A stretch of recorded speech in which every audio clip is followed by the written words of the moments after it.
Hello, good evening everyone. पहा, rotational डायनॅमिक्सचा जो part आपण स्टार्ट केला होता त्यामध्ये लास्ट लेक्चर मध्ये आपण जो पॉइंट स्टार्ट केला होता त्याचं नाव काय आहे? Vertical circular motion. So vertical circular motion या चॅप्टरचा जर विचार केला व्यवस्थित तर पहा, अशा प्रकारे सर्क्युलर मोशन जेव्हा एखादा ऑब्जेक्ट परफॉर्म करतोय, ठीक आहे, व्हर्टिकल सर्क्युलर मोशन ज्यामध्ये या अशा प्रकारे एखाद्या ऑब्जेक्टला सर्क्युलर मोशन मध्ये परफॉर्म केला जातो. त्याचा एक बेस्ट एक्झाम्पल घेतलं होतं आपण की एखादा स्टोन त्या ठिकाणी समजा स्ट्रिंगला टाईट केलेला आहे, एखादा दगड दोरीला बांधला आहे आणि अशा प्रकारे त्याला तुम्ही व्हर्टिकल सर्कल मध्ये जर रील केलं किंवा व्हर्टिकल सर्कल मध्ये जर तुम्ही त्याला फिरवलं तर तुम्हाला या वेगवेगळ्या पॉइंटला वेगवेगळी व्हेलॉसिटी आणि वेगवेगळं टेन्शन त्या स्ट्रिंग मध्ये असणार आहे. आता असं असण्याला कारण काय आहे? This motion is happening in the influence of gravitational force. तुम्ही जेव्हा हॉरिझॉन्टल मोशन परफॉर्म करताय तेव्हा इक्वल हाईटला असणारे सगळे पॉइंट्स आहेत, म्हणून ग्रॅव्हिटेशनल पोटेन्शियल एनर्जी मध्ये बदल होत नाही. जेव्हा हॉरिझॉन्टल मोशन एखादा ऑब्जेक्ट परफॉर्म करतोय, हॉरिझॉन्टल सर्क्युलर मोशन, त्या कंडिशन मध्ये काय होतं की जो ग्रॅव्हिटेशनल फोर्स आहे तो ग्रॅव्हिटेशनल फोर्समुळे जी ग्रॅव्हिटेशनल पोटेन्शियल एनर्जी त्या ऑब्जेक्टला आहे त्या ग्रॅव्हिटेशनल पोटेन्शियल एनर्जी मध्ये काही चेंजेस होत नाहीत.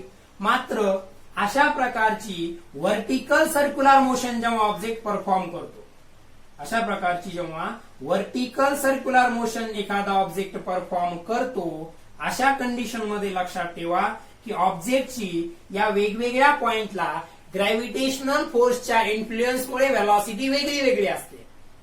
आपल्याला माहित झालंय की हा जो टॉपचा पॉइंट आहे, टॉप पॉइंट जो आहे ए, हा बॉटम पॉइंटला आपण बी आणि याला सी असं डिनोट केलं होतं. तर टॉप पॉइंट जो आहे त्या टॉप पॉइंटला व्हेलॉसिटीची व्हॅल्यू मिनिमम असते आणि ती रूट ऑफ आर जी असते, हे आपण ऑलरेडी स्टडी केलेलं आहे. त्यानंतर हा जो बॉटम पॉइंट आहे इथं व्हेलॉसिटीची व्हॅल्यू मॅक्झिमम असते, ती रूट 5gr आहे. आणि या मिडल पॉइंट सी पॉइंटला जी व्हेलॉसिटीची व्हॅल्यू आहे ही रूट 3gr असते. हे आपण लास्ट लेक्चर मध्ये स्टडी केलेलं आहे, ठीक आहे. आता पहा, आपल्याला फाइंड आउट करायचंय या सर्क्युलर मोशन मध्ये जे हे वेगळे वेगळे पॉइंट्स आहेत, हा टॉप मोस्ट पॉइंट असेल किंवा हा बॉटम मोस्ट पॉइंट असेल किंवा हा मिडल पॉइंट असेल, या सगळ्या पॉइंट्सला असताना तो ऑब्जेक्ट, समजा आपण एखादा स्टोन स्ट्रिंगला टाईट केलेला आहे आणि तो स्ट्रिंगला टाय केलेला स्टोन जेव्हा तुम्ही अशा प्रकारे व्हर्टिकल सर्कल मध्ये रिव्हॉल्व केला, त्या कंडिशन मध्ये या वेगवेगळ्या पॉइंटला असताना स्ट्रिंग मधलं टेन्शन वेगळं वेगळं होतं.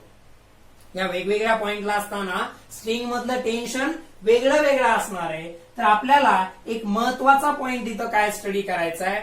The difference between the tension in the string when it is at topmost point and when it is at the bottommost point.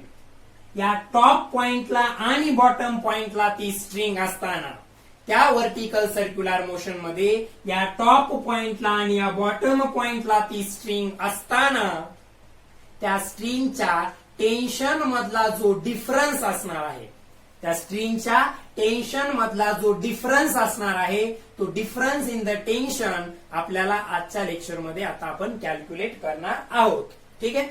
त्यासाठीच या व्हेलॉसिटीच्या व्हॅल्यूज मी या ठिकाणी लिहिलेल्या होत्या, ठीक आहे. सुरू घ्या. समजा या पॉइंटला ऑब्जेक्ट असताना आपण ऑलरेडी पाहिलं, so tension in the string, त्याचं वेट mg डाऊनवर्डच ऍक्ट होणार आहे. टेन्शन त्या पॉइंटला आपण TA न डिनोट केलं, ते सुद्धा डाऊनवर्डलाच ऍक्ट होणार आहे. या पॉइंटचा विचार केला तर त्याचं वेट mg डाऊनवर्ड ऍक्ट होईल, परंतु टेन्शन इन द स्ट्रिंग हे ऑलवेज सेंटरकडे ऍक्ट होणार आहे, दिस TB अशा प्रकारे. So what you have to calculate? You have to calculate this TB minus TA. हा जो डिफरन्स आहे हा समजा आपल्याला कॅल्क्युलेट करायचा आहे. दिस TB मायनस TA यासाठीचे इक्वेशन्स काय बनतात ते पाहूयात, लक्ष द्या.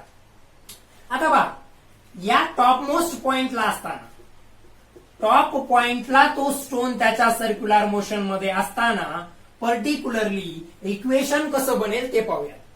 सो टॉप पॉइंटला तो स्टोन असताना टेन्शन इन द स्ट्रिंग सुद्धा सेंटरकडेच ऍक्ट होत आहे आणि त्याचं वेट सुद्धा सेंटरकडेच ऍक्ट होत आहे. टेन्शन इन द स्ट्रिंग सुद्धा सेंटरकडेच ऍक्ट होत आहे आणि त्या स्टोनचं वेट सुद्धा सेंटरकडेच ऍक्ट होत आहे. म्हणजे हे दोघं मिळून सेंट्रिपिटल फोर्सचं काम करत आहेत.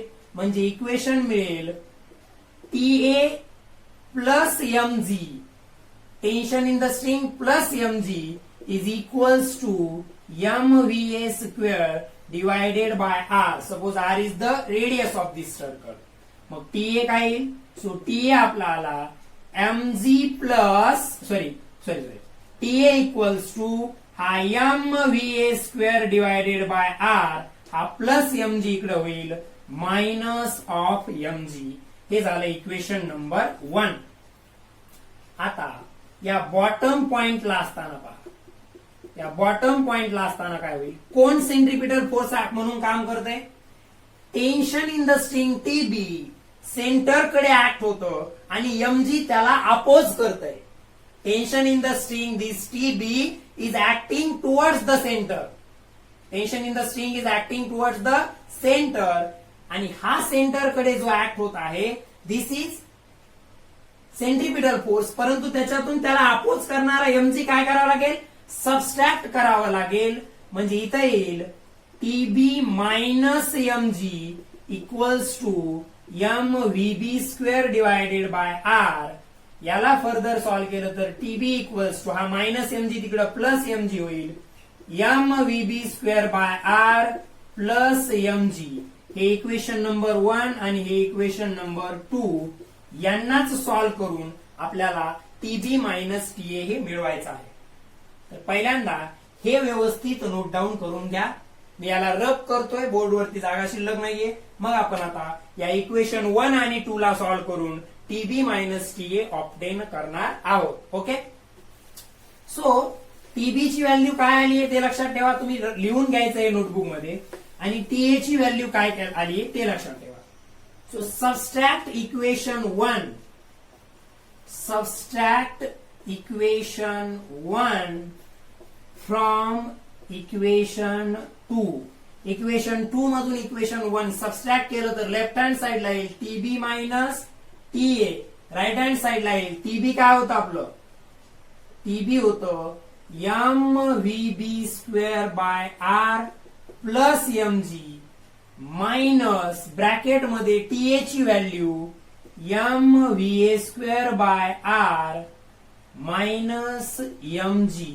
ठीक आहे, so this will be equals to mvb square by r plus mg minus mva square by r minus minus plus mg. आता mg प्लस mg 2mg झालं. हे दोघं पहा, mvb स्क्वेअर बाय r आणि mva स्क्वेअर बाय r मध्ये m by r common आहे. हे m by r common घेतलं, vb square minus va square plus हा mg प्लस mg झाला 2mg. आता हे माहिती आहे आपल्याला m बाय r vb चा स्क्वेअर इकडे लिहितो. vb equals to route 5gr होतं. म्हणजे VB चा स्क्वेअर आलं, स्क्वेअर स्क्वेअर रूट कॅन्सल होऊन 5gr आणि VA इक्वल्स टू आपल्याला माहिती आहे VA चा स्क्वेअर हे GR येतं. हे आपण ऑलरेडी कालच्या लेक्चर मध्ये स्टडी केलं होतं. सो VB चा स्क्वेअर 5gr मायनस VA चा स्क्वेअर GR प्लस 2mg म्हणजे आलं m by r. 5gr minus GR हे आलं 4gr plus 2mg. R cancel झाला म्हणजे इथं शिल्लक राहिलं 4mg आणि हे 2mg म्हणजे 6mg. तर टॉप मोस्ट आणि बॉटम मोस्ट आणि टॉप मोस्ट पोझिशनला त्या स्ट्रिंग मध्ये जे टेन्शन असणार आहे त्यांच्यातला डिफरन्स TB मायनस TA हा 6mg एवढा येतो. ठीक आहे, so this is the difference in tension. आता तुम्हाला कॅल्क्युलेट काय करायचंय, बुक मध्ये न पाहता करायचंय. याच्यावरून हे कसं सॉल्व्ह केलं त्याला व्यवस्थित लक्षात ठेवा. आणि बॉटम आणि मिडल पॉइंट यांच्यातल्या टेन्शन मधला डिफरन्स कॅल्क्युलेट करायचा आहे. त्या अगोदर हे व्यवस्थित प्रकारे नोट डाऊन करायचं आहे. ठीक आहे. सो यानंतर एक तुम्हाला एक पॉइंट त्या ठिकाणी बुकमध्ये दिला आहे आणि तो पॉइंट व्हर्टिकल सर्क्युलर मोशनचाच आहे. ऍक्च्युली तो पॉइंट काय आहे? व्हर्टिकल सर्क्युलर मोशनचाच पॉइंट आहे. काय आहे त्यामध्ये पहा. अशा प्रकारचा समजा कॉन्व्हेक्स ब्रिज आहे, ओव्हरब्रिज आहे. ओव्हरब्रिज कळतो सगळ्यांना. अशा प्रकारचा ओव्हरब्रिज जो आहे, समजा अशा प्रकारे कॉन्व्हेक्स जर ब्रिज असेल तर पर्टिक्युलरली हा जो पॉइंट असेल टॉपमोस्ट पॉइंट झाला. आणि मग आपल्याला माहितीये या टॉपमोस्ट पॉइंटला व्हेकल असताना त्याची जी व्हेलॉसिटी असणार आहे ही √GR असली पाहिजे. Where R is the radius of this convex shape of the road. म्हणजे एखाद्या ब्रिज वरती अशा प्रकारे व्हेकल तुम्ही घेऊन जात आहात. कॉन्व्हेक्स ओव्हरब्रिज आहे. या कॉन्व्हेक्स ओव्हरब्रिजच्या टॉपमोस्ट पॉइंटला व्हेलॉसिटी जी असणार आहे that is equals to V equals to √GR ही त्या व्हेलॉसिटीची व्हॅल्यू असणार आहे. हे त्या ठिकाणी लक्षात ठेवायचे. ओके, क्लिअर आहे. तर हे एवढंच त्यामध्ये आहे.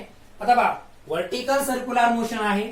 मग तिथं टेन्शन होतं स्ट्रिंगच्या कंडिशन मध्ये. म्हणजे जेव्हा तुम्ही एखादा स्टोन स्ट्रिंगला टाय करून व्हर्टिकल सर्क्युलर मोशन मध्ये रिव्हॉल्व केला तर तिथं टेन्शन इन द स्ट्रिंग होतं. इथं रिॲक्शन फोर्सेस वगैरे येतील. म्हणजे कसं, समजा तुम्हाला सॉल्व्हच करायचं असेल तर अशा प्रकारे हा जो पॉइंट आहे या पर्टिक्युलर पॉइंटला समजा व्हेकल आहे. ठीक आहे. मग या सर्क्युलर पाथची रेडियस कुठेतरी या पर्टिक्युलर कॉन्व्हेक्स पार्टची सेंटर इथं कुठेतरी असेल ही त्याची रेडियस आहे. आता व्हेकल या पॉइंटला असताना त्याचं वेट जे आहे ते सेंटर मधून व्हर्टिकली डाऊनवर्ड ऍक्ट होईल. सेंटर जे आहे ते व्हर्टिकली डाऊनवर्ड ऍक्ट होईल वेट सेंटर मधून. आणि normal reaction along the radius away from the earth अशा प्रकारे ऍक्ट होईल. ठीक आहे. तर यावरून तुम्ही ते कॅल्क्युलेट करू शकता. व्हेलॉसिटीची व्हॅल्यू जी येईल ती √GR येणार आहे. ठीक आहे. So this is the condition. अशा प्रकारचा कॉन्व्हेक्स ओव्हरब्रिज जेव्हा असेल त्या कॉन्व्हेक्स ओव्हरब्रिज वरती हे अशा प्रकारे व्हेकल असताना हे त्याच्या व्हेलॉसिटीचा फॉर्म्युला झाला. ठीक आहे. आता खरा जर विचार केला तर पहा, मी तुम्हाला 11th स्टँडर्डचा सर्क्युलर मोशन शिकवताना आता ऍक्च्युली ज्यांनी व्यवस्थित प्रकारे 11th स्टँडर्डचे लेक्चर केलेले आहेत त्यांच्याही एक गोष्ट लक्षात आली असेल की मी जुन्या सिलेबस वरून एक प्रेडिक्शन असं केलं होतं की 12th स्टँडर्ड मध्ये जर सर्क्युलर मोशनचा पार्ट त्या ठिकाणी आला तर त्यामध्ये काय असणार आहे.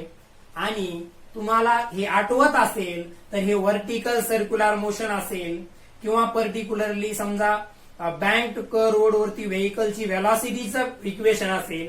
हा पार्ट मी 11th स्टँडर्ड मध्येच घेतलेला होता. म्हणून तुम्ही जर थोडं हे लेक्चर्स ऑब्झर्व करताना तुम्हाला कोणाला वाटलं असेल की थोडं फास्ट वे मध्ये चाललंय तर त्याला ते कारण होतं. आता रोटेशनल डायनॅमिक्स या चॅप्टरचा इथपर्यंतचा पार्ट कंप्लीट झाल्यानंतर इथून पुढचा जो रोटेशनल डायनॅमिक्सचा पार्ट आहे पहा, या रोटेशनल डायनॅमिक्स चॅप्टर मध्ये आपल्याला सुरुवातीला जो बेसिक पार्ट दिलाय तो सर्क्युलर मोशनचं कंटिन्युएशन दिलंय. म्हणजे 11th स्टँडर्डला मोशन चॅप्टर मध्ये सर्क्युलर मोशनचे बेसिक्स दिले होते. त्याचाच पुढचा पार्ट इथं दिलाय तो आपण कंप्लीट केला.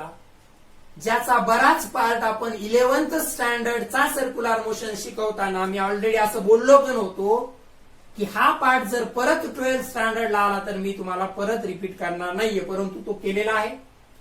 आता ऍक्च्युली पुढचा जो पार्ट रोटेशनल डायनॅमिक्सचा स्टार्ट होतोय रोटेशनल मोशनचा. कोणता आहे? रोटेशनल मोशनचा.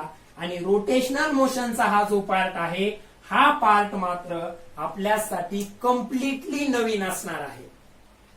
त्यामुळे आजपर्यंतच्या लेक्चरमध्ये जर तुम्ही थोडं कॉन्सन्ट्रेशन मध्ये पाहिले नसतील किंवा त्याच्याबद्दल प्रॅक्टिस केली नसेल तर नक्कीच आजच्या नंतर मात्र आपण ऍक्च्युली रोटेशनल डायनॅमिक्सचा जो आपल्याला 11th मध्ये किंवा मी 11th सोबत एक्स्ट्राचं घेताना जो अजिबात झालेलाच नाहीये असा पार्ट आपण आज कन्सिडर करणार आहोत किंवा त्याचा स्टडी आज स्टार्ट करणार आहोत. तो म्हणजे रोटेशनल डायनॅमिक्स मधला ऍक्च्युली रोटेशनल मोशनचा पार्ट आहे. आणि या रोटेशनल मोशनच्या पार्ट मध्ये आपण पहिला पॉइंट आज जो स्टार्ट करणार आहोत तो पहिला पॉइंट आहे मोमेंट ऑफ इनर्शिया. पहिला पॉइंट आहे मोमेंट ऑफ इनर्शिया. हा मोमेंट ऑफ इनर्शियाची कन्सेप्ट काय आहे हे व्यवस्थित समजून घ्यायचं आहे. Okay, so what is the meaning of moment of inertia. याच्या अगोदर 11th स्टँडर्ड मध्ये तुम्ही स्टडी केलेली इनर्शियाची कन्सेप्ट आठवा. while studying the Newton's laws of motion, तुम्ही इनर्शियाची कन्सेप्ट स्टडी केली होती. न्यूटन्स फर्स्ट लॉ ऑफ मोशनलाच आपण लॉ ऑफ इनर्शिया असं सुद्धा म्हणतो. न्यूटन्स फर्स्ट लॉ ऑफ मोशनला आपण लॉ ऑफ इनर्शिया असं सुद्धा म्हटलं होतं. त्यामध्ये तुम्ही इनर्शियाची कन्सेप्ट काय आहे याचा व्यवस्थित स्टडी केलेलाच असेल. इनर्शियाची कन्सेप्ट काय आहे याचा व्यवस्थित स्टडी केला असेल. So what is the inertia, की समजा एखादा पर्टिक्युलरली ऑब्जेक्ट आहे माझ्याकडे फ्लोअरवरती ठेवलेला आहे, हा एक आणि हा एक. याचं मास 10 kg आहे आणि याचं मास 5 kg आहे. या दोघांनाही मला मूव्ह करायचंय. सध्या दोघंही रेस्टला आहेत, इंडिपेंडेंटली मूव्ह करायचंय मला. मी जेव्हा या 10 kgच्या ऑब्जेक्टवरती फोर्स लावून याला मूव्ह करायचा प्रयत्न करेल आणि या 5 kgच्या ऑब्जेक्टवरती फोर्स लावून याला या लिनियर मोशन मध्ये आणण्याचा प्रयत्न करेल, तेव्हा ऑब्व्हियसली हा जो ऑब्जेक्ट आहे ज्याचं मास 10 kg आहे तो त्या मोशनला जास्त प्रमाणामध्ये रेजिस्ट करणार आहे. म्हणजे याचं रेजिस्ट करणं म्हणजे याचं जे अपोजिशन असणार आहे रेस्ट मधून मोशन मध्ये येण्याला, या 10 kg वाल्याचं अपोजिशन जास्त असणार आहे as compare to this 5 kg mass. म्हणजे 10 kgचा ऑब्जेक्ट जास्त अपोज करतोय to change in its state as compare to the 5 kg, कारण याचं मास जास्त आहे आणि मास म्हणजेच याचा इनर्शिया आहे. लिनियर मोशन मध्ये मास म्हणजेच त्याचा काय असतो, mass is the measure of inertia. In linear motion, in a translatory motion, mass is the measure of its inertia. Translatory motion मध्ये मास हेच त्याच्या इनर्शियाचं मेजरमेंट असतं. म्हणजे ज्याचं मास कमी याचा अर्थ त्याचं चेंज ऑफ स्टेट. इथं चेंज ऑफ स्टेटचा मिनिंग काय होतो, रेस्ट मधून मोशन मध्ये येणं किंवा मोशन मधून रेस्ट मध्ये येणं किंवा डायरेक्शन चेंज करणं किंवा स्पीड चेंज करणं, यांच्यापैकी काहीही चेंज करण्याला ऑब्जेक्ट अपोज करतोय म्हणजे त्याचा तो इनर्शिया आहे. त्याची ती अपोज करण्याची एनी टाइप ऑफ चेंजला अपोज करण्याची त्या ऑब्जेक्टची जी टेंडन्सी असते, that tendency of object to change in its state is called as inertia. स्वतःच्या स्टेटमध्ये, मग त्याची स्टेट ऑफ रेस्ट असेल किंवा स्टेट ऑफ युनिफॉर्म मोशन असेल, तर या स्टेट ऑफ रेस्ट मध्ये किंवा स्टेट ऑफ युनिफॉर्म मोशन मध्ये चेंज होण्याला जो ऑब्जेक्ट तो अपोज करत आहे, त्या चेंज होण्याला तो ऑब्जेक्ट जो अपोज करत आहे, that tendency is called as inertia. Oppose करणे म्हणजेच एक्झिस्टिंग स्टेट मध्ये राहण्याचा प्रयत्न करणे. अपोज करणे म्हणजेच काय, एक्झिस्टिंग स्टेट मध्ये राहण्याचा प्रयत्न करणे. म्हणजे इनर्शियाला आपण डिफाईन अशा प्रकारे सुद्धा करतो, the tendency of an object to remain in its existing state. The tendency of an object to remain in its existing state is called as inertia. Or the tendency of an object to oppose the change in its state is called as inertia. आणि translatory motion मध्ये किंवा linear motion मध्ये ऑब्जेक्टचं मास हाच त्याचा inertia असतो. ठीक आहे, मग मोमेंट ऑफ इनर्शिया ही काय कन्सेप्ट आहे ते पाहूयात. पहा, तर moment of inertia he concept माहित करून घेण्यासाठी आपण टॉर्कची कन्सेप्ट लर्न केली आहे. ठीक आहे, सो पहा की पर्टिक्युलरली आपण लिनियर आणि अँग्युलर क्वांटिटीज कम्पेअर केल्या होत्या. रोटेशनल डायनामिक्सच्या फर्स्ट लेक्चर मध्ये सुद्धा ते सांगितलं होतं मी तुम्हाला की इकडे लिनियर डिस्प्लेसमेंट आहे डिस्प्लेसमेंट आहे, रोटेशनल मोशन मध्ये अँग्युलर डिस्प्लेसमेंट. इकडं काय आहे पर्टिक्युलरली वेलॉसिटी, इकडे angular velocity, acceleration, angular acceleration. तसं फोर्सशी इक्विव्हॅलेंट काय आहे रोटेशनल मोशन मध्ये, तर फोर्सशी इक्विव्हॅलेंट आहे टॉर्क, आणि इनर्शिया म्हणजे मास त्याच्याशी इक्विव्हॅलेंट आहे तो म्हणजे moment of inertia. Moment of inertia म्हणजे समजा पर्टिक्युलरली हा एक फिक्स वॉल आहे आणि हा एक रॉड आहे, याला तुम्हाला रोटेट करायचे अबाउट दिस फिक्स पॉइंट. किंवा एक सिंपल एक्झाम्पल मी क्लासमध्ये पण सांगितलेलं आहे तुम्हाला, दरवाजा जो आहे उघडणे किंवा बंद करणे, तर या दरवाजाला, या पर्टिक्युलर डोअरला क्लोज किंवा ओपन करताना तुम्ही त्याच्यावरती जो टॉर्क अप्लाय करताय, फोर्स अप्लाय करताय, force into perpendicular distance is the torque. मग तुम्ही त्याच्यावरती जो टॉर्क अप्लाय करणार आहात किंवा जो फोर्स अप्लाय करणार आहात, तो एफर्ट, तो डोअर ओपन किंवा क्लोज करण्यासाठी त्याच्यावरती अप्लाय होणारा जो एफर्ट असणार आहे, तो एफर्ट फक्त त्या डोअरच्या मासवरतीच डिपेंड नाहीये नुसता, तर तो मासवरती तर डिपेंड आहेच, परंतु मास सोबतच ते मास ऍक्सिस ऑफ रोटेशन पासून किती डिस्टन्स वरती डिस्ट्रीब्युट झालेला आहे.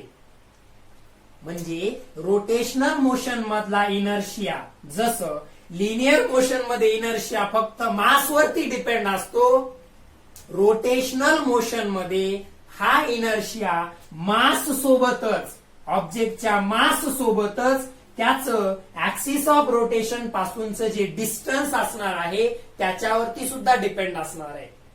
म्हणजे कसं पहा, समजा irrespective of the shape and size of the object, तुम्हाला समजा 5 किलोचा ऑब्जेक्ट उचलायचा आहे, तर तेवढाच एफर्ट लावावा लागणार आहे. परंतु ही कंडिशन पहा, या फिक्स सपोर्टला एक स्ट्रिंग टाय केली आहे आणि हा एक बॉल, हे काहीतरी ऑब्जेक्ट आहे 5 kgचा, एवढ्या डिस्टन्स वरती, ऍक्सिस ऑफ रोटेशन पासून एवढ्या डिस्टन्स वरती अशा प्रकारे तो रिव्हॉल्व होणार आहे किंवा रोटेट होणार आहे समजा, आणि तोच या डिस्टन्स वरती रोटेट होणार आहे. तर लक्षात घ्या, पर्टिक्युलरली याला रोटेट करणं थोडं डिफिकल्ट जाईल का, कारण याचा इनर्शिया जास्त आहे, याचं मास 5 kgच आहे, याचा सुद्धा मास 5 kgच आहे, याचं मास सुद्धा 5 kgच आहे, याचं मास सुद्धा 5 kgच आहे, परंतु याचं मास ऍक्सिस ऑफ रोटेशन पासून जास्त डिस्टन्स वरती आहे. याचं मास, या कंडिशन मध्ये तेच मास ऍक्सिस ऑफ रोटेशन पासून लार्ज डिस्टन्स वरती लोकेटेड आहे, आणि इथं ते ऍक्सिस ऑफ रोटेशनच्या जवळ आहे. म्हणजे काय, चा जो इनर्शिया आहे तो इनर्शिया नुसतं ऑब्जेक्टच्या मासवरतीच डिपेंड नसतो, तर तो मास सोबतच ते मास ऍक्सिस ऑफ रोटेशन पासून किती डिस्टन्स वरती डिस्ट्रीब्युट झालेला आहे या दोन फॅक्टर वरती डिपेंड असणार आहे. आणि मग त्याचं मास आणि ते मास ऍक्सिस ऑफ रोटेशन पासून किती डिस्टन्स वरती डिस्ट्रीब्युट झाले, या दोघांना कंबाईन करणारी एक फिजिकल क्वांटिटी तिथे एक्झिस्टन्स मध्ये आली, ज्याचं नाव आहे मोमेंट ऑफ इनर्शिया. ती फिजिकल क्वांटिटी कोणती आहे, मोमेंट ऑफ इनर्शिया. म्हणजे जसं आपण आतापर्यंत वेगवेगळ्या टर्म्स त्या ठिकाणी पाहिल्या, कोणत्या टर्म्स पाहिल्या, लिनियर मधल्या वेगवेगळ्या टर्म्स साठी रोटेशनल मधल्या इक्विव्हॅलंट टर्म्स, म्हणजे अँग्युलर व्हेलॉसिटी आहे, व्हेलॉसिटी साठी काय, अँग्युलर व्हेलॉसिटी, इक्विव्हॅलंट टर्म्स. ठीक आहे, इकडं लिनियर मध्ये व्हेलॉसिटी म्हणतो आपण, तिकडे रोटेशनल मध्ये अँग्युलर व्हेलॉसिटी. तसं इकडे फोर्सचा इक्विव्हॅलंट अँग्युलर मध्ये काय आहे किंवा रोटेशनल मध्ये तो टॉर्क आहे, तसं इकडं मासचा इक्विव्हॅलंट मोमेंट ऑफ इनर्शिया, त्याला MI असं सुद्धा म्हणतात शॉर्ट मध्ये, ज्यात moment of inertia, moment of inertia हा मासशी इक्विव्हॅलंट आहे, जो I या सिम्बॉलने डिनोट केला जातो, आणि हा मास आणि distance of the mass from the axis of rotation या दोघांवरती डिपेंड असतो. ठीक आहे, सो रोटेशनल डायनामिक्स मध्ये जो इनर्शिया कन्सिडर करायचा आहे तो ऑब्जेक्टचं मास आणि त्या मासचं, त्या टोटल मासचं centre of mass axis of rotation पासून किती डिस्टन्स वरती आहे किंवा एखाद्या रोटेशनल मोशन मध्ये असलेल्या ऑब्जेक्टचं मास ऍक्सिस ऑफ रोटेशन पासून कशा प्रकारे डिस्ट्रीब्युट झालेला आहे या दोन फॅक्टर वरती तो इनर्शिया डिपेंड असतो, ज्याला मोमेंट ऑफ इनर्शिया म्हटलेलं आहे. ठीक आहे, तर त्याचं मॅथमॅटिकल इक्विव्हॅलंट जर तुम्हाला फाइंड आउट करायचं असेल, पहा मोमेंट ऑफ इनर्शिया हा रोटेशनल डायनॅमिक्स मधला इनर्शिया झाला. लिनियर मध्ये आपण इनर्शिया मास न डिनोट करतो, हे रोटेशन मध्ये आणि हे लिनियर मध्ये दोघे इनर्शियाच आहेत. ठीक आहे, आता पहा आपल्याकडे व्हेलॉसिटीचा फॉर्म्युला काय, कायनेटिक एनर्जीचा फॉर्म्युला काय, 1/2 मास इंटू व्हेलॉसिटीचा स्क्वेअर. 1/2 मास इंटू व्हेलॉसिटीचा स्क्वेअर हा आपल्याकडे लिनियर मोशन मधला कायनेटिक एनर्जीचा फॉर्म्युला आहे. हा आपल्याकडे लिनियर मोशन मधला कायनेटिक एनर्जीचा फॉर्म्युला आहे. आपण रोटेशनल मोशन मधली कायनेटिक एनर्जी जेव्हा फाइंड आउट करू, रोटेशनल मोशन मधली कायनेटिक एनर्जी जेव्हा आपण फाइंड आउट करणार आहोत, तेव्हा ही मोमेंट ऑफ इनर्शियाची कन्सेप्ट आपल्या आणखीनच लक्षात येईल. एक पॉइंट इथं लक्षात आला असेल तुमच्या, ह्या मोमेंट ऑफ इनर्शिया म्हणजे रोटेशनल डायनॅमिक्स मध्ये जो इनर्शिया येणार आहे तो मास सोबतच ते मास ऍक्सिस ऑफ रोटेशन पासून किती डिस्टन्स वरती डिस्ट्रीब्युट झालेला आहे याच्यावरती सुद्धा डिपेंड असतं. ठीक आहे, तर ती कन्सेप्ट तुमची पर्टिक्युलरली कायनेटिक एनर्जी पहा, रोटेशनल डायनॅमिक्स मधली कायनेटिक एनर्जी फाइंड आउट केल्यानंतर आणखीन चांगल्या प्रकारे लक्षात येईल. आपण लिनियर मोशन मध्ये कायनेटिक एनर्जीचा फॉर्म्युला पाहतो, काय असतो तो हाफ mv चा स्क्वेअर. तर रोटेशनल मध्ये त्या ठिकाणी त्याचा फॉर्म्युला काय येईल तो पाहिल्यानंतर आपल्या व्यवस्थित प्रकारे लक्षात येईल की मोमेंट ऑफ इनर्शिया ही काय कन्सेप्ट आहे. व्यवस्थित लक्षात येईल. समजा हा एक ऑब्जेक्ट आहे, इरेग्युलर शेपचा हा एक ऑब्जेक्ट आहे आणि हा ऍक्सिस ऑफ रोटेशन आहे. अशा प्रकारे ही बॉडी एक इरेग्युलर शेपची कॅपिटल एम एवढं मास असणारी बॉडी या ऍक्सिस ऑफ रोटेशनच्या भोवती अशा प्रकारे काय होत आहे, रोटेट होत आहे. आणि एक कन्सेप्ट मी ऑलरेडी तुम्हाला सांगितलेली आहे की एखादी बॉडी, एखादा ऑब्जेक्ट जेव्हा रोटेशनल मोशन मध्ये असतो तेव्हा त्याच्यावरती असलेला प्रत्येक पॉइंट हा सर्क्युलर मोशन परफॉर्म करत असतो. समजा मी 3 पॉइंट घेतले, हा 1, 2 आणि 3 असे n नंबर ऑफ पॉइंट्स आहेत. समजा हा 1, 2 हा 3 आणि हा nth नंबरचा पार्टिकल आहे. तर हा समजा ऍक्सिस ऑफ रोटेशन पासून r1 एवढ्या डिस्टन्स वरती आहे, हा ऍक्सिस ऑफ रोटेशन पासून r2 एवढ्या डिस्टन्स वरती आहे, हा ऍक्सिस ऑफ रोटेशन पासून r3 एवढ्या डिस्टन्स वरती आणि हा ऍक्सिस ऑफ रोटेशन पासून rn एवढ्या डिस्टन्स वरती आहे. म्हणजे ही बॉडी जेव्हा त्या ठिकाणी रोटेशनल मोशन मध्ये येईल तेव्हा हा पार्टिकल 1 r1 रेडियसची सर्क्युलर मोशन परफॉर्म करेल, पार्टिकल 2 r2 रेडियसची सर्क्युलर मोशन परफॉर्म करेल, पार्टिकल 3 r3 रेडियसची सर्क्युलर मोशन परफॉर्म करेल, पार्टिकल n rn एवढ्या रेडियसची सर्क्युलर मोशन परफॉर्म करेल. म्हणजे हा ऑब्जेक्ट, ही बॉडी जेव्हा सर्क्युलर मोशन मध्ये आहे तेव्हा त्या बॉडीवरती असलेले वेगवेगळे पॉइंट्स, त्या बॉडीवरती असलेले वेगळे वेगळे पॉइंट्स वेगळ्या वेगळ्या रेडियसची सर्क्युलर मोशन परफॉर्म करणार आहेत. हा पॉइंट तुमच्या नक्कीच लक्षात आलेला असेल. समजा या पार्टिकलचं मास m1 आहे, या पार्टिकलचं मास m2 आहे, या पार्टिकलचं मास m3 आहे आणि या पार्टिकलचं मास mn आहे. अशा सगळ्या पार्टिकलच्या मासेसचं जर तुम्ही ऍडिशन केली तर तुम्हाला या बॉडीचं टोटल मास मिळेल m.